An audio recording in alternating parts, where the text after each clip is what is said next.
Yeah, it's going to be a problem. We should not have given these dogs the damn I didn't even know that one had a squeaker. and a lamb and whatever else right before a podcast.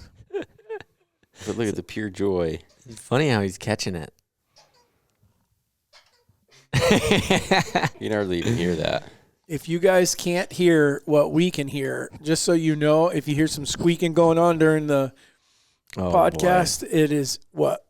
I'm not going to say anything sexual. That's what you thought I was going. It's not. It's a dog. He's got a hippo because his uncle brought it for him for the pot to just give him something to chew on. And now we got 3 dogs that all have something to chew on. Technically his brother. You're not his brother. Right. You're his uncle. Oh, yeah. I thought you were talking about Dan. Dan is your brother. Legend is your nephew. All right. So anyhow, with that being said, welcome to the Raised Hunting Podcast. I'm your host, David Holder. I'm joined today by the 2 knuckleheads, and as of the dog gifts, definitely 100% a knucklehead. Looking forward to this podcast, though, because in the next few podcasts, we know what we're going to be talking about on these. We're going to stay relative to what's going on because many of you, like us, are coming up on shed season or are in shed season already. And so instead of just talking about, we've talked about some tactics and stuff, which we're going to cover, but not today. We're going to talk a little bit about sheds in general, kind of the fun stuff, and share with you guys. I will tell you that if there's ever a podcast that you might want to go see it on YouTube, this one might be one. You might want to go visually see some of the stuff we got laying in front of us here. So you can watch them on Spotify too now. Can you? Yep. Yeah. So anywhere that you can see it rather than just watching it, it might be worth doing that. I want to go back before Warren does his housekeeping and do some humongous thanks to the last podcast group. I don't have all the names, but apparently there's several of you out there that were listening and heard me talking about Sika deer.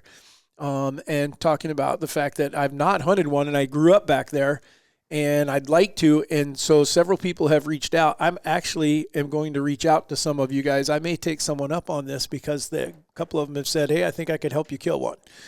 And they're just a cool deal. Cool deal. Little tiny things, but it would just be something that would be a lot of fun. I think I would really enjoy it. And a couple of the guys that reached out, were cops. And so there's a place in my heart for those guys. My dad was a police officer. However, I might have to make sure that I'm not on record still in that state of Maryland because there's... Oh, my Lord. There probably is some kind of criminal record. Oh, yeah. I spent some time there. I did time. Which podcast did you talk about? Did you go to jail in Maryland? Not jail. I mean, I was in a holding cell, yes. I was behind bars. bars. You made it sound like you were in jail in Maryland. I was for a few hours.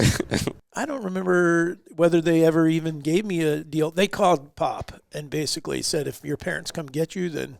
So they had to drive 3.5 hours, 4 hours to come get me. At least he's 25 years sober. Yeah. More than that. 30 years. Well, 98. What's that? 28 years. Yeah, 28 years. Well, not till December 7th. What? What's he whining about? That he's going to be 28. Oh. All right. So anyhow, but big shout out to you guys. We appreciate you guys reaching out, sharing your love for hunting. That's what we're trying to do. We're trying to talk to as many people as we can, show everyone the different things that are out there. That was part of our topic of what we were talking about, was some of the different budgeting hunts you can do and stuff like that. So this would be something that I could come back and say, hey, we did it, and here's what we did it for, that kind of thing. So anyhow, with that being said, we are, like I said, we're going to be talking about shed hunting, but it's a little different than what we normally have been talking about. But Warren's got some housekeeping stuff, and then Easton's got a little bit as well. And hopefully we can keep the dogs from squeaking on us while we're doing this. Shout out to our Spotify guys. Vega. I got my first archery buck in 2011, early October. My grandpa and I were both kind of sad that we weren't going to be hunting together the rest of the year. So he surprised me by buying me an antlerless tag just so he didn't lose his hunting buddy for the rest of the season. Mackin Armor. Been watching y'all for years. David, I hope you finally get somebody on the pod and rip them a new one. Me too. But this is for Easton. I feel your pain on some things. I sat 68 sits chasing one buck, just one in particular. Day after day, I would come in, rain, shine, hell, or high water. I passed many very good shooters, 23, in fact, in those sits. Jeez. I don't regret the sits at all now because of how dedicated I was to finally hoping to take this deer. And day after day, I hunted only for him to be poached. That sucks. Yeah, that does suck. Eric Robards. Great podcast, guys. Can't wait to get out and look for some sheds this winter. Noah Box. Long time, first time, counting down the days of turkey season. Thanks for making work a bit easier every Wednesday for me. You betcha. Aaron, great podcast. Looking forward to getting out there and doing some shed hunting and postseason scouting. Still trying to get a hater to go on the show. I want a hoodie, LOL. Taryn Boosenbark. Requesting the series for coordination on Onyx. Great podcast. Tune in every week. Oh. Got it. We got to do that. Easton's the best at it, so he's going to be heading that one up. So I got to give a shout out to one of our YouTube guys, Sam Bricker, 4731. He said, "Find that 80-incher, Warren. Been watching you guys' podcast off and on for a few years, and have heard Warren say he wants an 80 for a couple of years now. Crazy you guys have killed several deer with 80-inch sides, but have never found an 80-inch yet. Keep walking, and when you think you can't walk anymore, go a little bit further. You'll find one." I sure hope you're right, because that's been my strategy. And I hadn't worked yet. Yep. If you haven't seen it yet, the old Big Joe episode is out, and we will the buck that I shot this year. So if you guys want to watch something on YouTube, should be a pretty good watch. And we will be having David's at some point here in the next week or two, probably as well. Patch. The hunt for Patch. Oh yeah.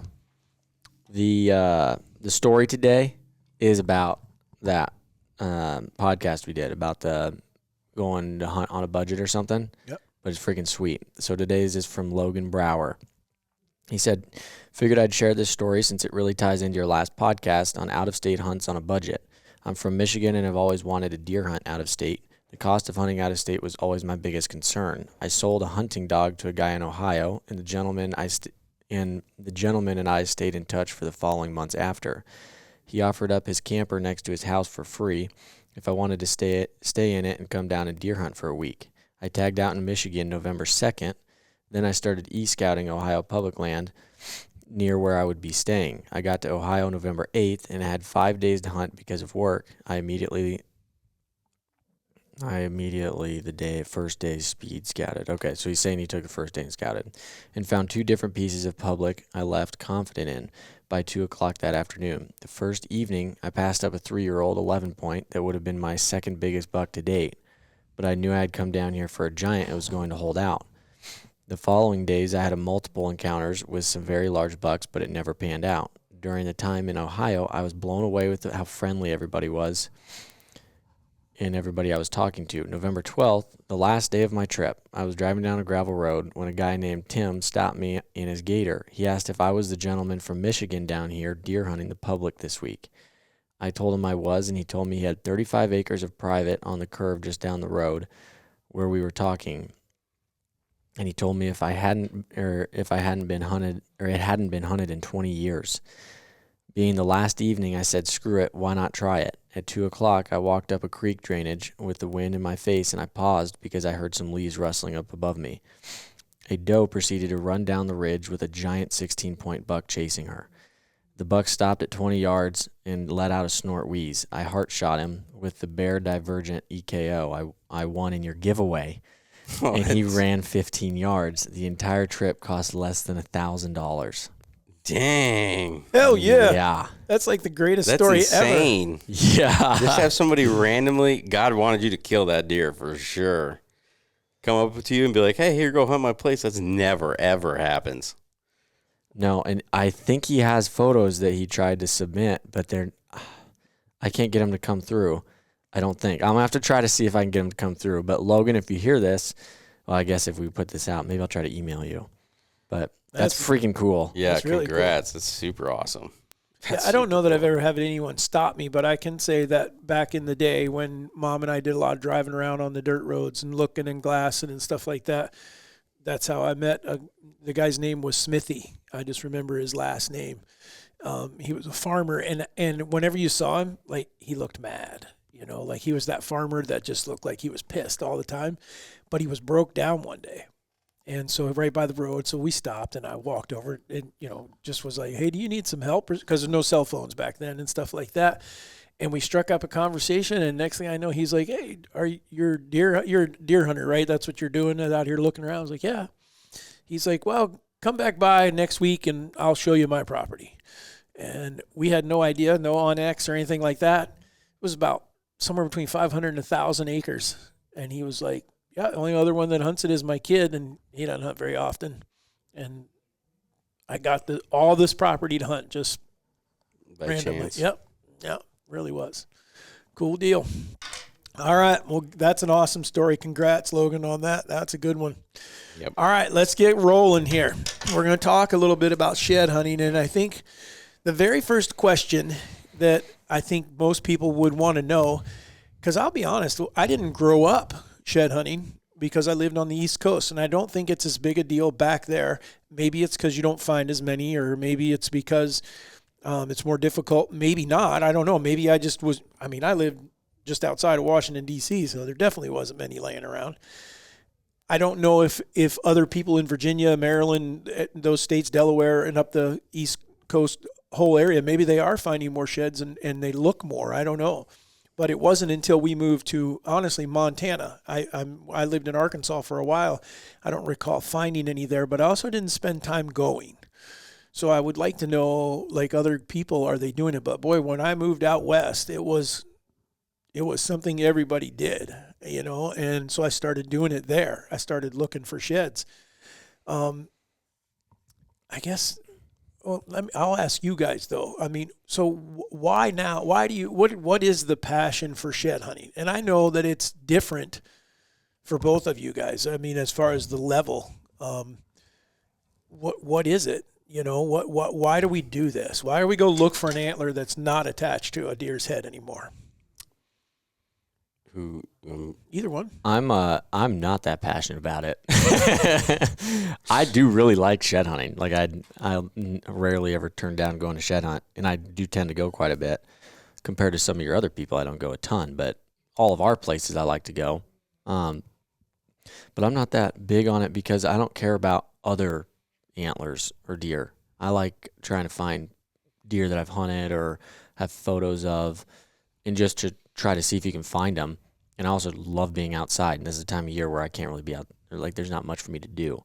And so going to look for an antler, and hopefully I walk up on something, that's just fun. I just enjoy it. But I would not put myself in the category of like a person who is obsessed or passionate with it. I just like to do it a lot. Go ahead. We'll let you go, and then because I got a feeling I'm going to fall in the middle. Okay. Well, I love it just because it's like, one, every antler is unique. Like you very, very rarely find, I don't know that you can find some that are similar, but you're never finding two that are exactly the same. And then an Easter egg hunt it's an adult Easter egg hunt is by far the best way to put it, which, and now that I think about it, that the whole reason, so I actually prefer the majority of the time shed hunting places I've never been, that I have no idea what the deer are there or what could be there. And I think the reason for it now is if we go to one of our places and you're Easter egg hunting, every single Easter egg, I know the amount of money that's in the Easter egg. Let's just say you're putting money in the Easter egg instead of chocolates, right? Like not everyone had grandparents like yours that did that. Yeah, They're no not going to have a clue. They were actually just finding an egg. What Warren is referring to is his grandparents were notorious for freaking 50 eggs, and each egg had change in it, and then they start putting dollar bills in there like that. Next thing I know, he's making $200, $300 on an Easter egg hunt. But so if we go to one of our farms, I know that there's only one or two Easter eggs that have a $50 bill in it, right? Where when I go somewhere I've never been, it's in my head constantly that anywhere here there could be one that has a $100 bill in it. You prefer delusion over logic? Maybe. It's just that the unknowingness of it makes it more exciting, because it could be some deer where even like most of the time I can see like the tine on an antler from a deer that we know, and I know what deer it is in a matter of a few seconds. So if it's one that we're wanting to find, yeah, like, I mean, awesome. I'm stoked about that too. Especially the big ones like a BG or a hammer or something. But at the same time, I think it's just you have more realistic expectations of, there's only one antler on this place, most likely that is 70 or could be 80, and we haven't seen him for X amount of time. Opposed to when you go walk somewhere that you've never been, it's like it could be anywhere, which is the case too on stuff that I guess that you could have any deer go in at any time. But when you don't know, it seems like it's a lot easier in your head to convince yourself that it's around every tree, and I like that unknowing. I think that you could apply that exact same logic as why hunting for me years ago, I think, was like you were on pins and needles because you didn't, like, especially if you went to Iowa and you lived somewhere else, you had no idea what might be coming. Now we kind of have an idea what we think might be coming. And like you said, even at 100 yards, I catch a glimpse. Oh, I saw a split. That's so-and-so. Yep. I recognize that buck. You lose a little bit of something there. But at the same time, what you gain is a different, like, it's that buck. The buck you've been looking for. Like when we would see Juice, my would start shaking right now, I mean, like, oh, it's Juice. He's here, Which I don't think you'd have to know Juice to see him in your start shaking. Yeah, but I mean, it was that. But I think there's two sides to that. And like I said at the beginning, I think I fall in the middle because I didn't grow up like on this shed hunting thing.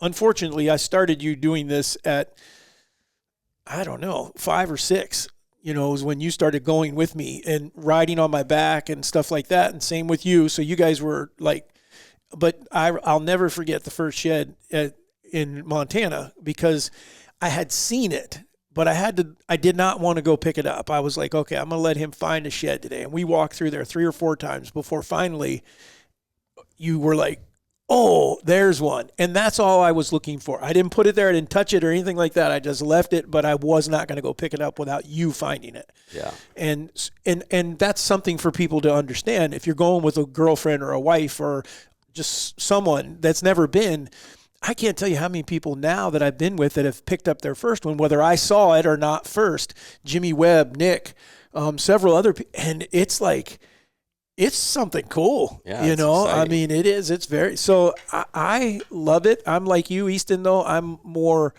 I really like finding the ones that mean something to us, that I have a chance of finding that deer or seeing what that is going to turn into next year. Like in the case, we have one situation where we have all the sheds from a deer. We've, I mean, you think about that in 14 years or 13 years now here, that's the only one that we've got them all. It was crazy that he shed like insane. that. That's partly what pisses me off about shed hunting too.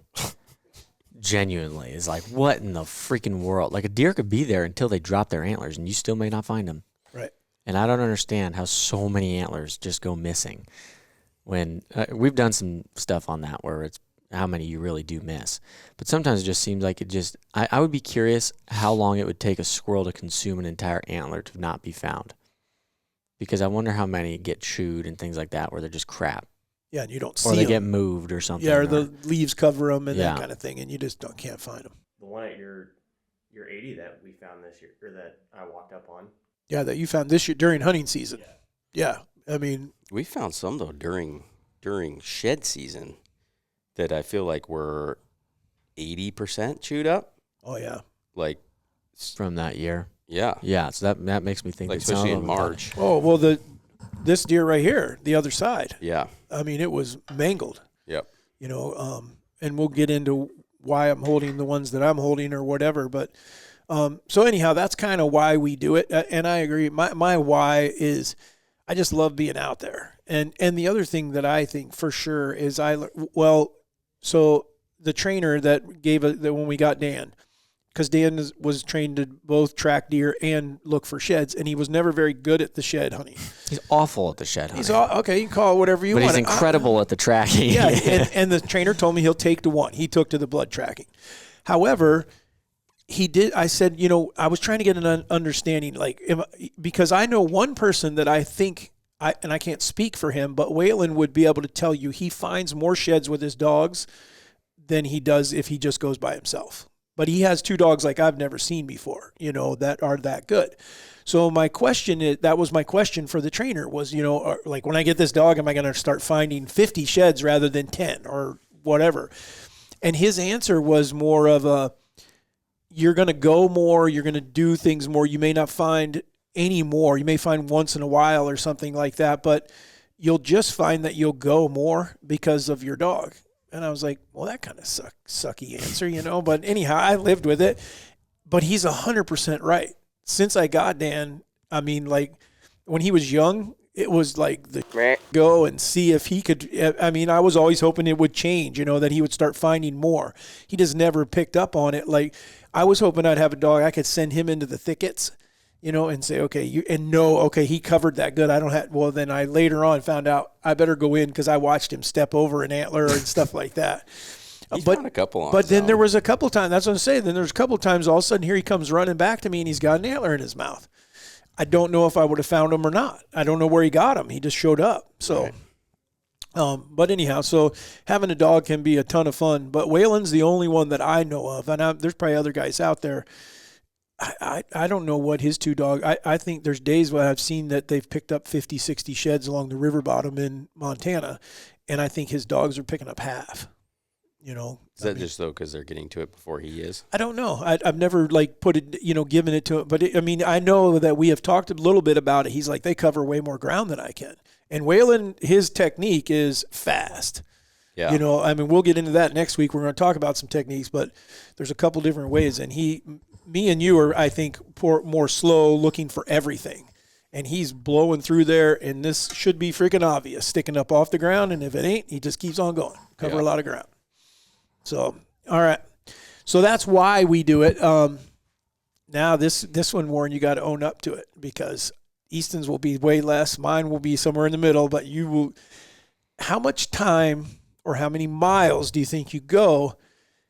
Let's talk like in a year, but then what have you ever figured out how much walking it takes to find a shed? Like, Oh, he has calculations on if he's doing like a shed a mile, he's doing good. Because those or sheds like a shed every 2 miles is what he's averaging on the year. right. Let's see. I think I'm trying to remember what year it was that I kind of lost my mind. Like 4 years ago. Yeah, that was 5 3 or 4 years yeah. ago when you sent out the letters and had 10,000 acres to go look for sheds. More than that. 14,000. 14,000. Okay, so in 2020, I walked 100.5 miles by March 29th, and I'd found 73 antlers. That's tough. Yeah. Yeah, that's not even 1 mile. But A then, little over. which is, I think, the difference between permission stuff and, exclusive stuff. Because then I went on a place last year that was exclusive and nobody else walked it. And I think I found like 17 in that day or something like that, or 18. I mean, it was ridiculous. So I don't really know what amount of time that was, but two, I think, and it was a few years there. I mean, I would get up, go to the gym at like 5 a.m, and then make sure I was done before sunrise, and then I was at a place by sunrise, and I'd walk for 2 or 3 hours before I came here, and then I'd work as fast as I could, and then I'd be trying to leave here, maybe an hour early or 30 minutes early, and I'd walk then too, and then the weekends I'd pack a sandwich and I'd walk all day. Doesn't even sound fun.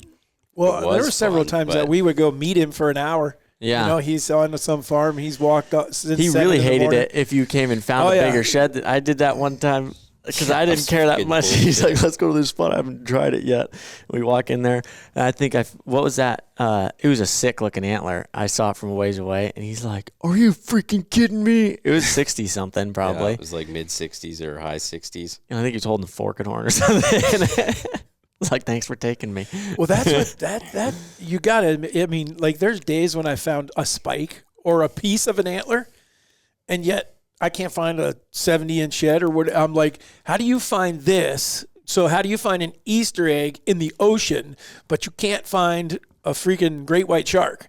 I mean, just what's going on? Well, they're not there. I think Or you're that's, missing a lot.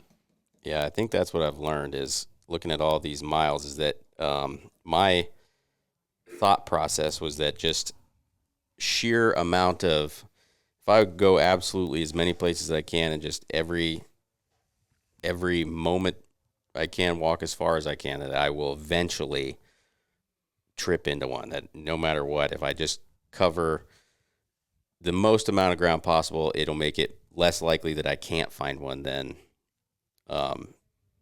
which is obviously not true. So now I'm realizing I'm way, way better off.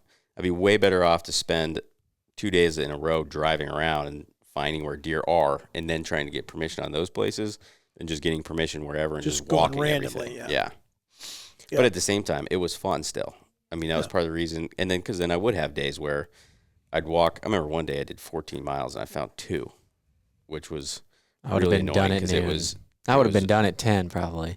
Well, the thing was, I had so much property I could walk. Like I had like 3 miles straight of that. I got several different landowners that all let me walk, and so then you're thinking, well, they were just herded up in the next spot, and the next spot, and the next spot. But then I would have times where I go to a place I've never been or anything, and all of a sudden I find 8 in one spot. So, but then that same year, the biggest antler I ended up finding was on public. That's tough. I was like, what the frick? So what do you think, on average? I'm thinking that, like, I'm probably spending 4 or 5 weekends, let's say one of those days, we're probably looking. I mean, we're probably pretty hard, like those days we plan to go. And then there's probably another 10 days, something like that, scattered because I do live at my house where I can go walk and look around there and stuff like that. So there are times because a couple of my big finds have been when I took the dog for a walk, because I do live there. So I would, that's about my average on how much I go. 5 days? It's more than that. Yeah, you go more than that. Maybe it's scattered because we'll typically start. Your weekends, when we get into middle of February or especially towards March, you're going both days for sure. Probably, but not all day. Like we got a couple farms we hit that take almost all day, but those are the only ones but 4 or 5 hours at a time probably. I think you go more than that, but maybe, and maybe I'm just not thinking of it correctly. So I'm pretty sure you go more than me, and I'm saying I could do at least that. Okay. Yeah, I would. Like I said, I probably fall somewhere in the middle. I don't walk places that don't do me any good. If we got permission from another landowner, and sometimes we do get permission to hunt places that we can't hunt, but I'm looking for the same deer, that kind of thing. Yeah. So, all right. So that gives someone kind of a warning. That gives me a funny thing. What? We should do, what's the worst, and it could be shed hunting or just deer hunting in general. What's the worst door knocking experience you've ever had? I know Warren's. The naked guy or whatever. Was that one? Oh, that was him. Yeah. Worst door knocking experience. You think about it, I'll share mine. So I was on my shed hunting kick. This is the same year that I had a ridiculous amount of permission. And so I was walking a piece, and there was one deer I was looking for. We actually, he looked very similar to this deer. And I had permission on all of the pieces around, and I'd already walked all of those. And so I was like, okay, his antlers have got to be on this piece of property. And that landowner happened to be near one of these farms that I was walking that day. So I was like, I'm going to go walk, and then after dark, when I'm on my way home, I'm going to swing by this guy's house and ask him for permission. So I do that. I go shed hunting, and then I come back, and I knock on the guy's door, and it's like 6:30 or something. I mean, it gets dark still fairly early. And this dude, butt ass naked, opens the door, and he's like, let me get some pants on. I'm like, what the who are you expecting? Because his wife is in there on the couch, and I'm like, what the heck, dude? And so then he comes back, and he talks to me for like 30 minutes. So I'm thinking, I just had to see your freaking bare ass naked in the hallway and then talk to you for 30 minutes. I'm like, it's going to be worth it. Because I'm going to find those antlers. He's definitely going to give me permission. And he tells me, oh, my buddy walks it. I can't give you permission. Sorry. I was like, you son of a bitch. Why did he talk to you for so long? He was a nice guy, but I was like, now I'm traumatized and didn't get permission. It's like, that was just great. Yeah. I think worst and I don't know if you would call this work, because I had some people that just flat said no, were kind of rude. But there was one gentleman in Montana I stopped. I can't remember. I must have been asked. I don't think I was asking to shed hunt. I was asking to hunt. And I did exactly what you shouldn't do. It was hunting season. I saw something. I might have been antelope hunting, I think, because where it was. And pulled in to ask him, and he was on a ATV or UTV. You know, he had cows and stuff like that. So I pull into the farm, and he's right there, you know, and you could look at the guy and tell this is not a ranch hand. This is the guy that owns the place, you know. And I stepped out of my truck, and he drove off. He sat there and waited for me to get out of the truck. As soon as I got out of the truck, he drove off. I was like, what the frick was this? And that it never said a word or anything. It'd been funnier if he let you get close to the door. Drove off. No, then I would have thought, okay, this is going to be a yes because he's having fun, you know. But he was not. He was 100% like gone. Yeah. And I don't know. Probably, and I look back and you say probably several people had probably knocked on the door, you know, and he was like, okay, let me just send a message here without saying a word that I got no time for you. That was probably maybe one of the worst. So, all right.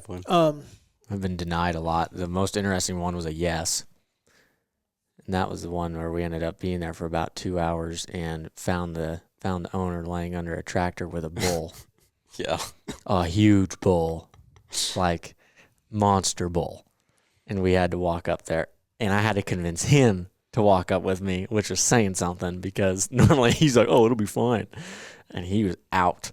And we found the dude under a freaking combine or tractor or something, laying there working on something with his pet bull laying right next to him. It was weird. It was very weird. All right. Well, then out of that, best shed day ever. Now, you just talked about a couple of, but I don't know you said that, but you talked about you and Alyssa finding 17 or whatever. But best shed day, not single shed. We'll get to that. But best shed day, period. 14 miles and 2 antlers is not your best day. No. You want me to go first? All right, it doesn't matter. Or Easton can, or I can. It doesn't matter. I hardly have any.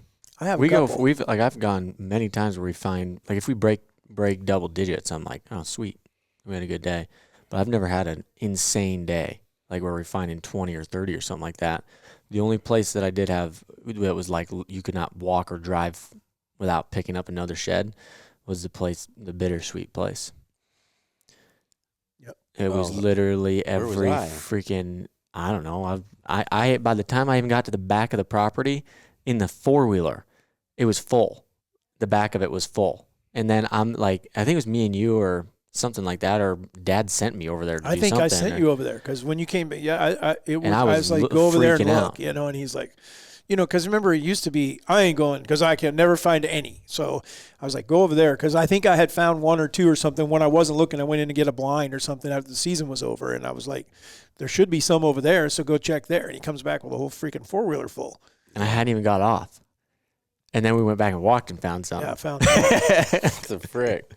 That would be probably the craziest one. I think mine would probably be the first time I ever took Alyssa shed hunting. We hadn't really shed hunted that place that much.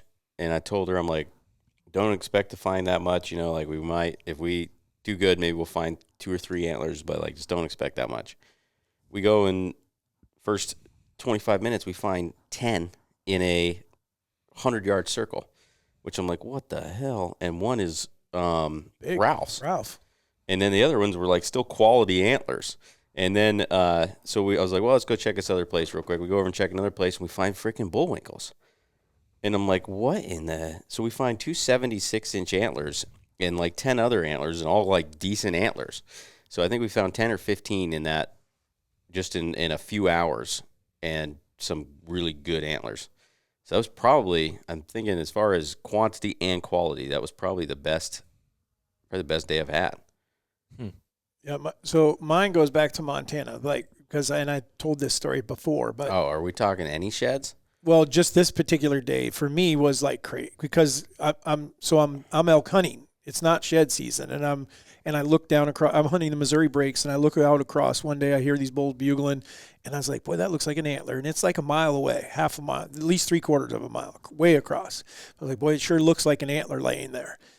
The next day, but I would convince myself not to. I'm not walking all the way over there to pick up an antler unless I'm positive. So the next day, I'm hunting around in that area, and I'm at a different angle now, and I look across, and I'm like, it's definitely an antler. I'm like, okay, if I could find another one between here and there, I'll bail off here and go, because I didn't want to give up my hunting, And sure enough, I started looking through binoculars. I'm like, oh, there's another one. I better go look. By the time I got to that antler and back, I had 10 elk antlers, and I couldn't carry them all. I had to take my bow sling off and sling them around them and drag them. I carried them on my shoulder. I tried everything. I mean, and there was nothing like 350, but like 310 was the biggest one. I don't know, because I just went and got those. I didn't like go out and look. I probably would have found 30 or 40 had I. Were there any match sets? Yeah, the one that I could see, the other side of it was laying right below it, and I couldn't see it. And so anyhow, what I later on found out, the reason they were there was that farmer. Well, that was public land, but they could run cattle there. And the guy that worked that had had a fire at his house, and he got burned. And so he wasn't working. He wasn't able to ride and keep on his cows. So all the sheds that he normally picked up and just threw in a pile or whatever, he wasn't out there doing that. And so they were probably all laying there in that bottom. And I didn't know that at the time. I just knew that I had more than I could carry. But whitetail-wise, Mom and I were at it was Super Bowl Sunday several years ago, before I killed Juice, and we run into the guy that hunts near us that says his buddy at the time, he didn't know. I don't even know if we had named. Yeah, we had named him Juice, but this guy didn't know him. Juice, yeah. But anyhow, Mom and I, it's Super Bowl Sunday. Mom and I are at the store. We're grabbing some stuff so that we can go home and watch the football game, and I run into this guy, and he's telling me his buddy found this big shed on neighboring property, which we had permission on. And I was like, dang it, Karen, I know the other side's probably out there then, but this is kind of early. It's February, 9th or 16th or whatever. I was like, but I think we should swing by and stop and go look. And she's like, okay, we don't have very long. And I'm like, yeah, I know. And we pull up there and we take off. And in an hour, we found 12 sheds. And we didn't go more than a couple hundred yards. And the whole time she's like, we got to go. I'm like, there's another one. And like you said, they're all quality, but we never found Juice's other side. But we found several that were 130, 140 inch deer, to the point where we were dropping them. Like you got so many in your arms. And we didn't find half of what was probably there, because Mom, she was like, well, we're going to miss the game. And I was like, I don't care, So that one probably comes back for me as one of the best, because it was just so quick, and they were so easy. The snow had just gone, and they were just like all laying points up, and you saw them from a distance. And there was 2 or 3 sets. You'd look over and you could see 2 antlers laying together. They had been laying under a tree and just dropped them right there. Alyssa did that to me one time. She's like, oh, I need a snack. And we were fine. I was like, I don't care. So she ended up leaving me. You remember the time you left me? Where I left you? Yeah, elk hunting at one time. So we're guiding Glen Eberly, and there's Is that Eberly stock? Yeah. Oh, okay. Oh, when you went across the canyon to go get We'd been seeing this big shed from this glassing spot for weeks, and I'd been telling Dad, I want to go get that antler. Right? Well, Glen Eberly ends up killing a bull right below there. And so then we quarter up the bull and everything, get him in the Ranger, and I asked Dad, I'm like, can I go get that antler? Because now it's just across the thing. And Dad's like, yeah, but you need to hustle. You need to hurry up. Because we're about done. Yeah, and so he's like, you need to run over there and get it. And so I run over there, get all the way up there, and then it's a match. You couldn't see the other one, and it's a big bull. I mean, 330, 340 type bull. And I'm like, hell yeah. And so I'm excited, and I grab him, and then I turn around and start going, and I see the freaking Ranger halfway up the hill already. And so he freaking left me down there, and then I had to go all the way. We were going to come back and get him, but you weren't. You guys were sitting up there having a Pepsi and pretzels. Why'd you leave him? Because I told him to hurry, and he took forever. I ran. I don't know. I don't remember exactly why, but he deserved it. Yeah, it was worth it, though. That's a freaking big set of Yeah, sheds. it was. Where are those at? They're actually out there. It's a big set out there. Oh, that's sweet. Did you have a best day? I already said it. Which one? Bittersweet place. Oh, I couldn't drive without picking them up. yeah. And then walked But and picked them up. we've had some good days, without a doubt. The place we hunt south, we've had some days where we'll pick up 15. Well, the day we took Mitch from Calcomai. Yep. Yeah, I mean, that was a phenomenal day. That was a really good day. I mean, he We found. do always pick up quite a few there. Yeah, Yep. I mean, it's cool when you, but still, no 80, but we picked up some big Really good ones. antlers. Yeah. Good antlers, solid antlers Well, and that stuff one. like that. Yeah, this one. Well, we'll talk about BG. Well, the next question is the best find. What do you consider your best find? And again, I can't say one. I have two, and I have them both here. Oh yeah. Yeah. All right, let's see them. This freaking thing that Legend has so graciously destroyed. And I hate that. This is one of Warren's arch nemesises. But it was laying something like, I don't know. However it was laying, I don't know. We were walking, and when we looked at it I looked at it through my binoculars, I'm like, is there freaking like a soccer ball or something sitting over there? And I was looking at it to try to figure out what it was, because look, there's something white in it. And I said, I swear there's a tine coming out of that. And I walked over to it, and I said, holy crap, it is an antler. Went to pick it up. Holy crap, it's a match set locked in baling twine. That was freaking cool. So this is why I told you guys, if you had an opportunity to see some of the stuff that were, as opposed to just listening on the podcast, but what Easton's holding is a set that when one fell off, I'm guessing then the other one kind of got pulled off because the baling twine was wrapped around, which we've now nicknamed the deer baling twine. And he's a pain in our ass. He's old, and he's not any bigger than that. He's still the same deer. Exactly the same deer. Yeah. And the other one was a deadhead, unfortunately, that me and Warren found. That was one of our days where we walked a ton, Yeah. and I had no idea the caliber of deer it was. That's the biggest deadhead I've ever found. Yeah, he's a big deadhead. Yeah, Yeah, he 160 yells at me, he's something. like, I found a pretty decent deer. He's probably like 140 or something. No, you asked how big. I said, I don't know. He's not like huge. And I'm looking at him thinking, that's a big deer, but I don't know how big of a deer that is. And then when Warren got that excited, I was like, okay, I'm okay to think that he's freaking really big. Yeah, that's a cool deer too. Yeah, which was unfortunate, but yeah, really cool deer. What's the other one you got over there? That's for one of your other questions. Okay. All right. What about you, or you want me to go? You can go. All right. So, well, the deer that I'm holding, so again, if you guys are able to visually see, is BG, but BG the year before Warren kills him. And we had seen him all year long. I had tons and tons of truck camera videos of him, and we kept talking about, boy, this deer is young and has potential like no other. And so we went there knowing that he had made it through gun season, made it through muzzleload season, everything. And we've been down there and looked and did not find him. And we were like, dang it.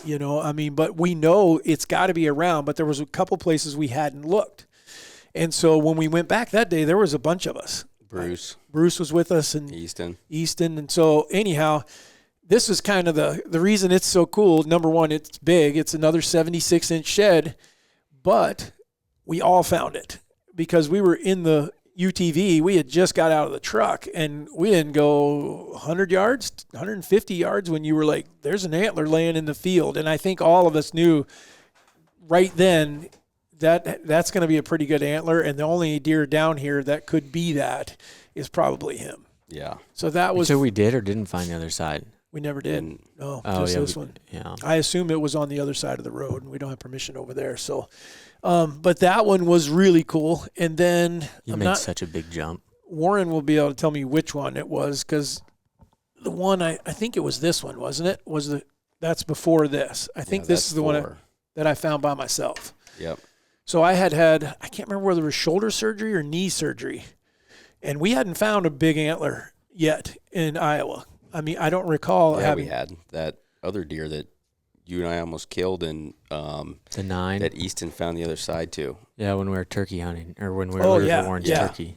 Yeah, I didn't find that. You two found those. Well, we were all standing right there together. We were all talking about, man, we can't find any sheds. Yeah, and then I look over and I'm like, oh, there's 10 one. years old. But I'm not taking credit for that because he found it. And then Easton found the other one when we were tracking the turkey, and there was nothing wrong with it. Not chewed up or anything. Just shoved in the side of a bank. Yeah. Tines in.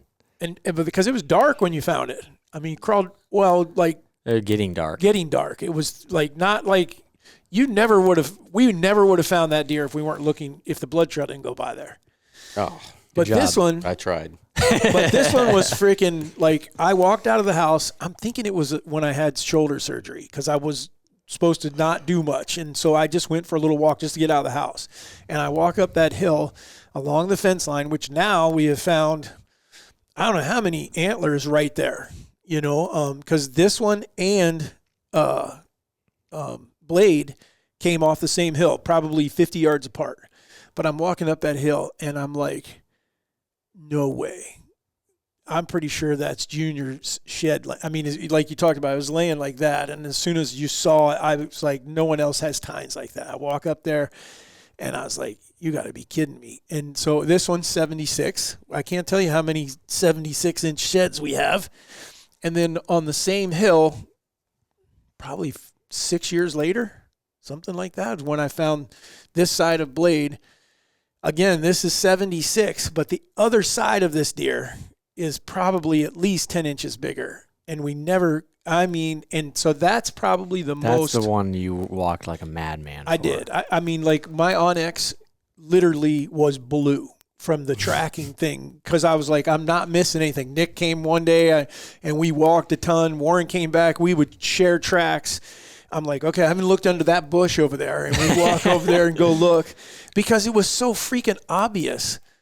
And how could we not find the other one? And then when the neighbor didn't find the other one, because he always tells us, you know, and I'm like, where is this thing? He's like, it's got to be over there on you. And I was like, never did find it. So that was, but then this was kind of cool. And the reason I say inline tine was such a cool one. Number one, that's a 69 and an 1/8 inch 8. Which is a big shed. I mean, yeah, we're looking for an 80, but when you have a 70-inch four-point side, it's a serious deer. But we went there specifically looking for him because we were afraid I remember, I want to say it was like January, it was like now, like January 16th or something. Is it that early? Yes. Because I remember I fought you tooth and nail that I'm going to look. I'm going to look because we knew, I can't remember how we knew he had dropped. I think you had a picture of him with one. And I was like, okay, so we know one's laying there. And then you started getting a couple of different shed bucks. I was like, we got to go before they get chewed up. And we found this one. The only thing that sucked, it's the only antler we found that day because Mom and Alyssa were with us. And I find it, and it's like 15 minutes before dark. And so we didn't go any further. And had we gone further later on, a month later or something like that, I found the other side, and it was out in the open, and it was chewed down to almost nothing. I was so disappointed. I was like, you got to. I say screw waiting. Go again. Yeah. I'd say go right now, which we're going to tomorrow. But I'm so over the bull crap of let's let them all drop. Screw that. Freaking go look and then go look again if you got to. But I think good. my number one, I know that you won't believe this, is straight up. The year that I found, because I found his previous year one. No, I found one side, and it was the day before the Iowa Deer Classic started. And once I found that one side, I was like, and this was because like where I was looking at, we own a piece of that ground, and then we had permission on there, and so I found one on me. And so I was like, gosh dang, it's got to be here. But I had to get stuff ready, so I couldn't keep looking. And I was like, I just want to go back and look. And so anyhow, I grab it and I take it with me. Well, I can't. I remember Robbie from Antler King. I went and saw him. I had the antler in my hand, and we were all talking. Everyone's telling me, you got to go back and find the other side. You know, you got to go, because I was like, yeah, I know, but I'm here. Well, the next morning, for whatever reason, Mom and I had come home. We didn't stay at the hotel up there like we normally do. And so kind of what you were talking about, you know, get everything done before. I got up early that morning and got ready because I knew Mom would have to put on her makeup and all that stuff. And I was like, just pick me up on the road when you start driving to the Classic. And I went straight where, and the cool thing is he, like I said, he doesn't score crazy big. It's this deer that's mounted here. And I don't have the antler here because all the sets are at home. But the way it was laying there, when I looked up through the trees, I was like, that looks like a freaking rib cage. I wonder if there's a dead deer been drug up in it. And I was like, that's antlers. And I'm looking through my binoculars. I'm like, this is like the cool. That's freaking. That's got to be him. And I walked up there, and to this day, that sight was one of the coolest things ever. Yeah, that is pretty cool to have every set. It's insane. I thought you were missing one. We're missing his 1-year-old year only because I think it's in one of the buckets that I didn't go through them. Finally got tired of going. It's in there. We were missing one, but then remember I killed that. Somebody found it like the year later, I thought. Yes. Yeah. Warren did. He shot a doe. I shot a doe. And then probably my first time ever getting slightly turned around in Iowa. I was turned around for about 5 minutes and found it. And that's probably why God made you confused. I think so. Because then I was like, there's an antler. And I was like, oh my That's gosh, straight that's up. freaking straight up antler. And and then found it, and it was the last one. Yeah, because And it wasn't chewed at all That's wild. in the timber. Yeah, we had 9 out of 10 for those 5 years, and then he found the one. And like I said, because when I killed him, he was 6, and so the other 2 though, when he was 1 year old, I'm sure in a bucket. And we were going to talk about this a little bit. Warren still got to talk about his biggest shed, but I'll just throw this out there. So for those of you guys that are picking up some sheds, we'll be able to show you. We take a picture or something, but the way I've saved them, and Warren has his just stacked up, and a lot of people do that corner stacks or different things. But I bought buckets. They're like they look like a whiskey barrel, half of a whiskey barrel, and you can get about 70 sheds in one of those before they start to fall out and everything, and then you can hang them around the edges of it. But it's worked out, and then you can mark them by year. You know that this bucket is 2025, 2024, and then I just move the bucket as the new. Getting 70 sheds in there? I can. I know. Well, depends on if you're getting big ones or little No ones. kidding. Yeah. Well, the 1 year we picked up almost 100, and I had to have 2 buckets for that year. You should keep that one out too. That's his other one. That's BG's. That's what I'm saying. I put him down. He's down there. Yeah. It's just insane. Yeah. So anyhow, but all right, man. You're probably holding the biggest one. Well, for me to have found Bullwinkle was the coolest, is probably number one. But my favorite antler of all time is this one we call Hammer. Would have been nice if you could have found the match set that was laying out there too. Yeah, this deer was pretty well staying in the exact same place, and I told Alyssa. So this was the same year I had permission to go everywhere on Earth, and so and in order to get to this place, I needed to cross a river, and I tried getting permission on the one other piece so that I didn't have to take my pants off to cross the river. And that was the only place I got denied. And so I decided, all right, I guess I'm just going to have to cross the river. And shockingly, my wife did not want to take her pants off and cross the river. And so I told her, well, go here and walk all this really good. And I think that you'll have a good chance at finding Hammer. And sure, she's in maybe like 2 hours in, and she's calling me. And then she sends me the picture of it. And I'm like, oh, my God. Like, I knew it was big. But then when I actually saw it, I'm like, oh my, it's absolutely huge. I mean, like the base could be, you could make a belt buckle out of his base. From a whitetail. Yeah. Yeah. You see that they'll do it with an elk, but not typically from a whitetail. And he's super deceiving because when you see him on his head, he looks like a big deer, but he doesn't look huge. And like his beam, I think his beam was 27, either 27 or 28. And so it's like a 73-inch 4-point antler or something like that with a 4-inch eye guard.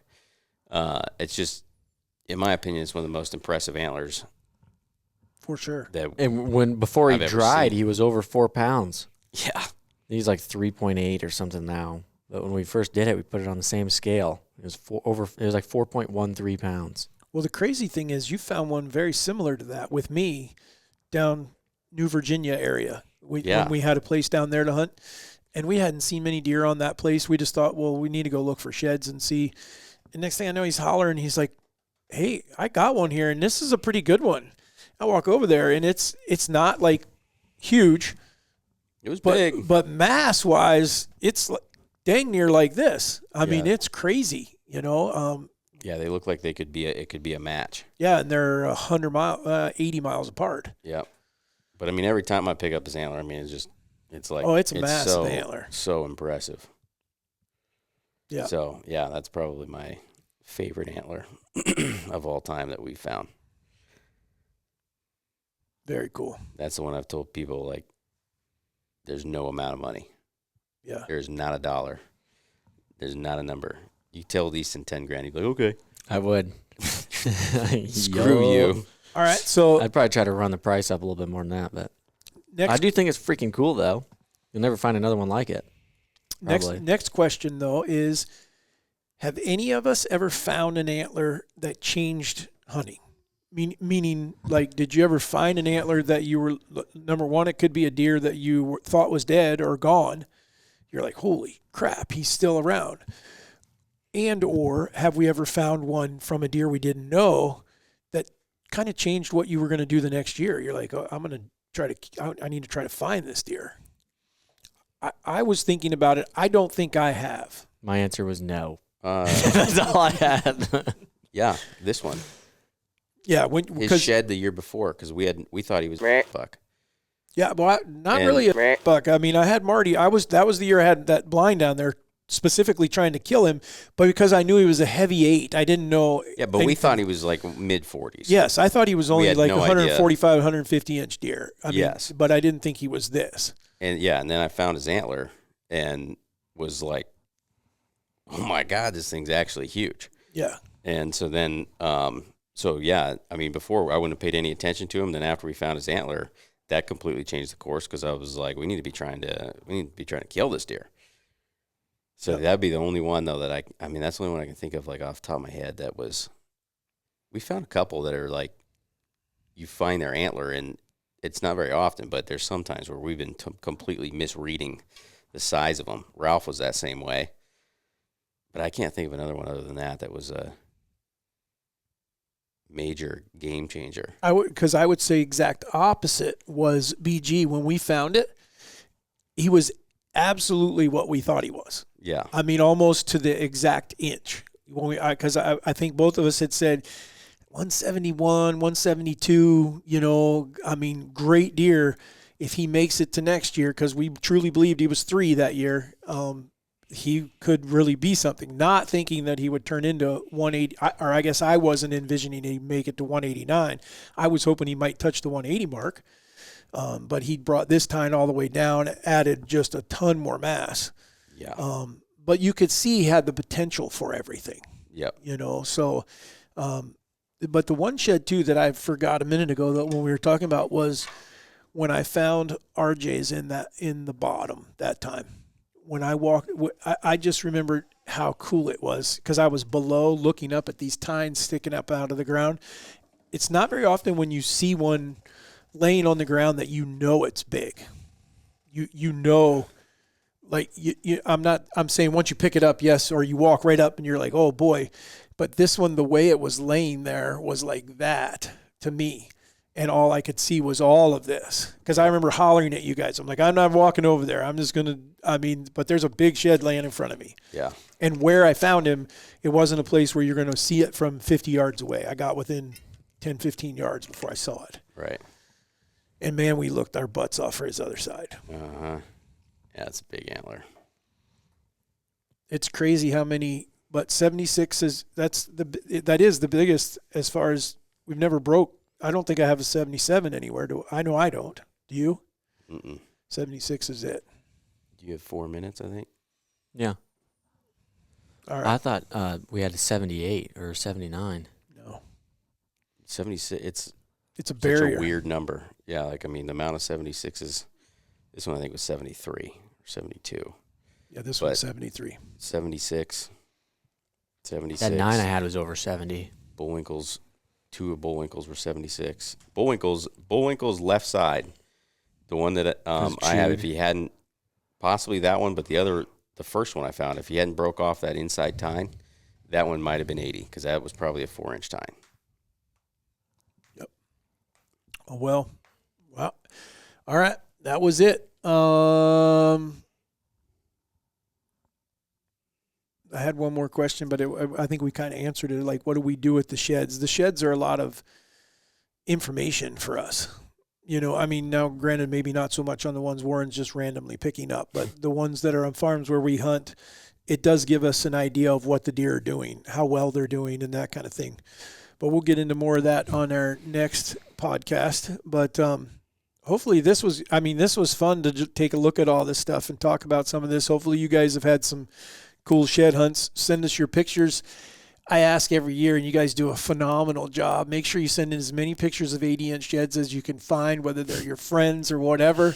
You can put them in care of Warren, and he comes in every day like, another freaking 80-inch shed. This dude found it underneath his swing set in his house. Or you'll meet that person that's never found a shed, and the only one they have found is, Eli picked up. I mean, how many has he found? 5 in his whole life, and one of them was 80-something. So, all right, you got a wacky fact we can do quickly. Easton's got to get going here because he's got another appointment. So, Yep. Frogs can freeze solid and wake up later. Wood frogs survive winter with ice in their bodies. Their organs are protected by natural antifreeze sugars. That's pretty freaking cool. I think that's pretty. Cha-ching! Kind of have to do that. Don't they? How else are they going to live through the winter? I don't know. get into But I didn't it. think you could freeze one and then it just unthaw. Well, you could put it in the freezer, kind of like a fly. You Oh, could here's put a a fly another in there good and it'll one. warm back up and live. Shrimp can punch like a bullet. Mantis shrimp strike so fast that they create cavitation bubbles that can stun prey and even crack glass. The truck? What are they doing that for? What do they eat? I don't know. They're just hunting. Hunting what? I don't know. Bugs? This is a shrimp, right? Yeah. Mantis though? shrimp. A mantis. Oh, I wonder they what eat a a fish? Well, they're shrimps. They're little. Like a jumbo shrimp. Yeah. That's an oxymoron. You can't have a jumbo shrimp. Shrimp says you're little. A big Yeah. shrimp. Okay, we got to go. That is, All right. I don't care to listen to that crap. This is the Raised Hunting Podcast signing off again. Thank you guys. Make sure you swing over to the website. We do have Easton's wearing one. If you are one of the visuals here, he's got the new sweatshirt, brand new. You guys pick the color.